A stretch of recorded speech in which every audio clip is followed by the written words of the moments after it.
So I just wanted to go over some just general winterization of some swamp coolers I have here.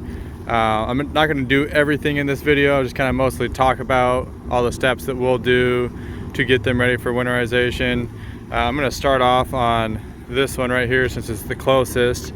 I already took the panels off. There was 3 sides. I took all 3 of the sides off, and then this guy right here was set up in here and tightened on. Usually you can just pull this piece out and you can drain it all out, but to get like a full drain, you can also completely remove this. It just literally threads on, and then you can reach up underneath to undo the little kind of washer nut deal here. And then there's also like a little rubber gasket. It's another thing you can kind of look at. You can kind of see it pinched in there. Just kind of assess it. If you think it's all dried out and looks terrible, I'd make a note to try to get one when you go to get everything up and going again once springtime hits. Another thing is just kind of checking your pump, make sure everything looks good there. You can unplug it if you want, or if you have a means of like killing power completely. So on this one, there's an on-off power switch right here where I'm able to kill power to everything going in here. So I just have that off for now. But you can also just kind of disconnect or unplug that pump, just kind of for that extra safety as far as making sure that pump is going to kick on or anything like that. The next one is, usually you kind of see that's a little wet in here still, but all the water is mainly drained out. So you kind of got that thin layer of kind of slime, film, dirt. This is kind of the best time to clean it up is when you drain it. I'll come up here with rags and stuff like that, and I'll just kind of scrub the whole bottom of this, get all this dirt and debris and minerals and all the stuff that's kind of sitting in here, so that way you don't get, as you can see over there, that rust buildup starting. Just try to get all those minerals and dirt and dust and all that junk out of there, just to kind of get longevity out of your swamp cooler. So that's a good time to do it. And if you need to use some type of a cleaning solution, vinegar works pretty well to use vinegar, and it's not like a nasty chemical either that way. It's just but yeah, you can use vinegar on that.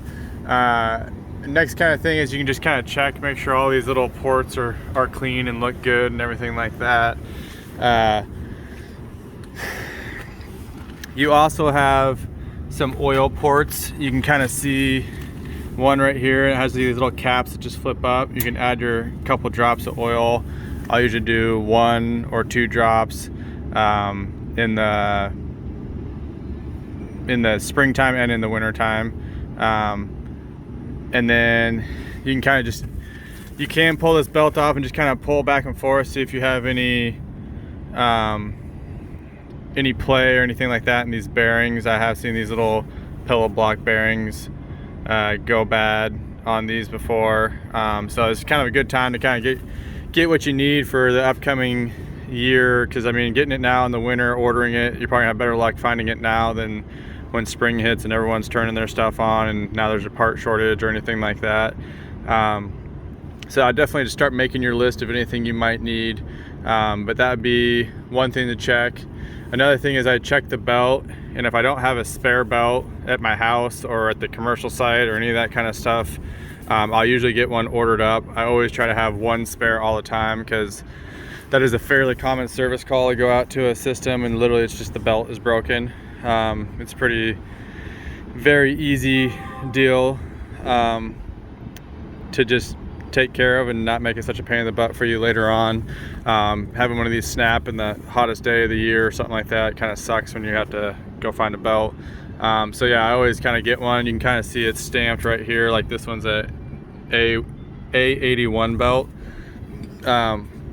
This one's pretty rough shape. I can see a lot of little micro cracks all over. I can see that it's been rubbing really bad. It has that gloss over it, so doesn't have as good a grip. But this belt is pretty much toast. It's also pretty loose as well.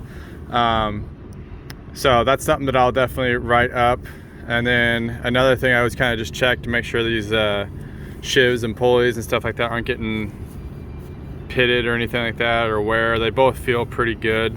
Another thing I'll do is when I have the belt off, just kind of spin the motor just to make sure there's not any grinding or growling or anything like that going on. Just kind of catch it now. Same thing I'll do is I'll spin this wheel as well and kind of listen for the same kind of stuff. Like I said, I get all that kind of stuff noted now. On this one, you can see that this water line is insulated with this insulation that comes in. I can also see right now that I got water just still going, even though the water is shut off up on the roof here. So that's just kind of showing me that most likely that main water valve is bad. So I'll kind of trace that back and show you and kind of see it going. Kind of comes around and goes all the way over here. So right here I got my water valve. I did have a little bit more I could get out of that, so maybe that'll help take care of that. But that's something to watch for, you know, if this valve is leaking, anything like that, making sure this is insulated. A lot of times I will disconnect right here as well. That way you don't have all this water, any water sitting in this copper line going to it, and have that potential of it freezing over the winter and then bursting. I've seen that plenty of times where water doesn't get drained out of these water lines going to the swamp cooler up on the roof, and then it basically just bursts, and then you have to deal with it in the spring when you go to turn it on. You got water pouring everywhere. So I'm hoping that might have just got the rest of that water to turn off here.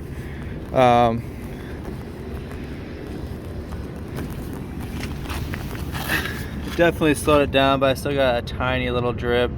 So I would say I'd probably recommend doing that water valve.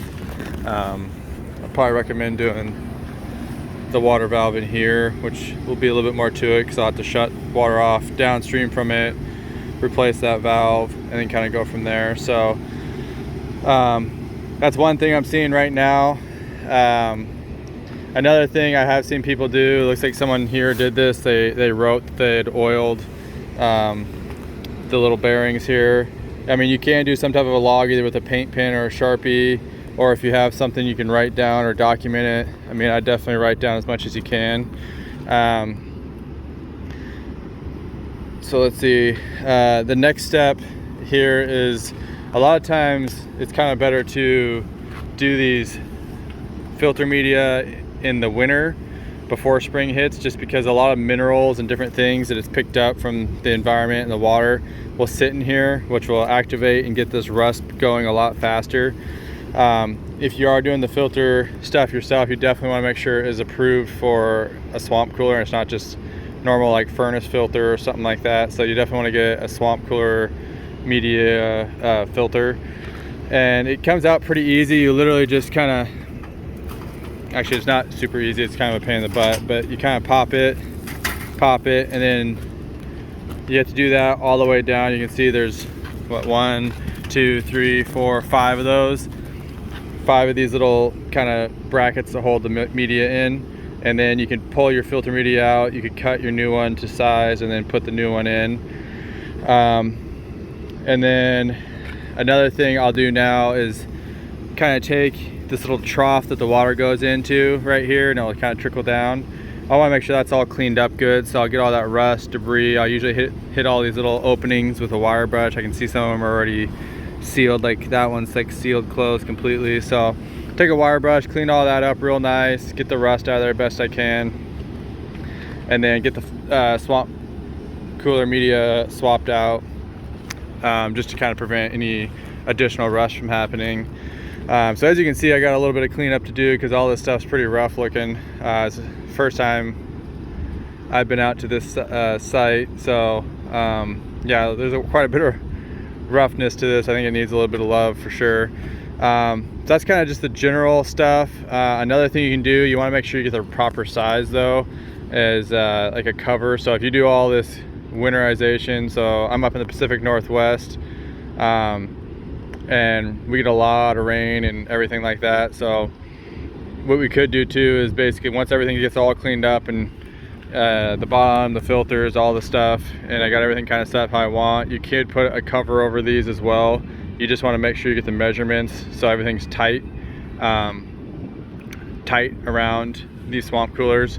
But that's pretty much everything on this particular one that I can think of off the top of my head just while being out here. We can kind of walk over to this one over here as well. It's a lot of the same stuff. This one's clearly a little bit smaller one. Same thing, got a lot of dust and dirt and debris in the bottom of this drain pan, so I just need to get that all cleaned up. Also need to make sure this one looks like the water is still going. I can see it pouring in pretty good, so I need to check that to make sure, because as you can see it's coming in pretty good. And I'll try to get that shut off. I also have the little oil port you can see right there, so we can get that going. Check the belt. This one is a A67 belt. Another thing I like to do on these belts, on pretty much anything that's belt driven, is I try to get with a Sharpie or a paint pen and like write it next to it, so that way if you were ever on site and say the belt like completely fried or it's not legible anymore, you kind of have a little cheat code just to quickly know what size belt you need without having to do too much research or messing with anything. As you can see, this one actually has 4 sides on this swamp cooler. So the other one had a side discharge. This one has all 4, and it actually comes up from the bottom, or it goes down through the bottom, I should say. But the other one is more of a side discharge. So this is a little bit different style. This is probably a little bit more common, I'd say. As far as getting a cover on something like this, it'd be a lot easier, but same kind of stuff. You can see this little trough deal is super full of rust and debris and all sorts of junk. And then same thing, got the brackets holding in the filters, so the filters will need done as well.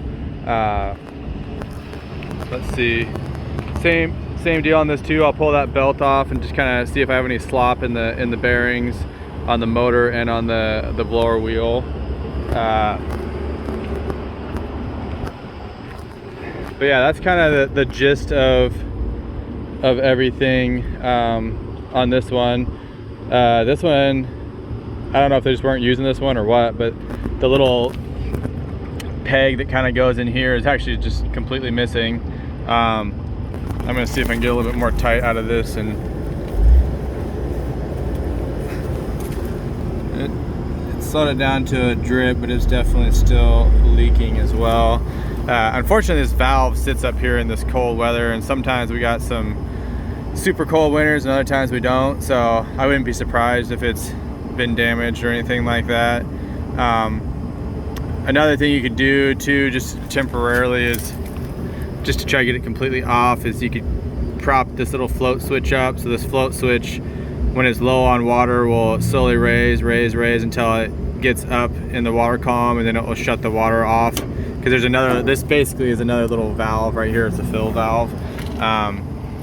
But yeah, so that's everything there. And then like I said, also on this, I want to make sure my hose has no water going in that hose. It's been insulated here, I can see. But that's pretty much everything in a nutshell that I do. It's kind of basic, straightforward stuff. We don't get a ton of swamp coolers up here, I'd say. So I mean, some of the other areas across the country, I mean, I know have a lot more swamp coolers. So feel free to add little tips, tricks. I'm sure some of you guys watching this have worked on a ton of these things. So feel free to add anything, but that's just kind of the general winterization of this guy that we're doing up here. Yeah, if you like the video, give it a thumbs up. If you haven't already, please subscribe, and thank you for watching.